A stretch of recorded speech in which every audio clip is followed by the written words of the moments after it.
Lovely brace, look at that.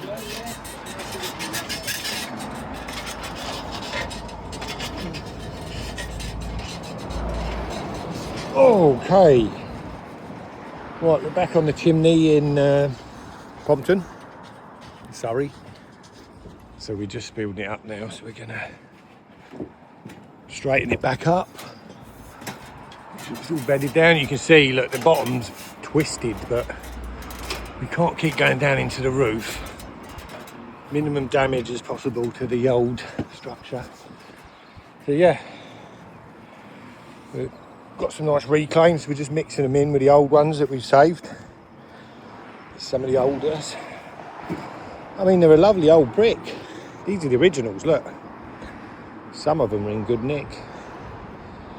Whereas these ones from the reclaim, so they're not a bad match. Once they get weathered in, nobody will know.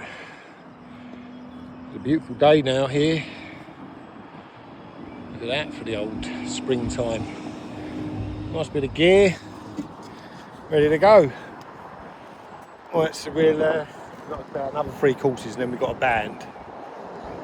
And then we'll go back 6 foot high, this chimney is, from the scaffold here. So we'll get this built up.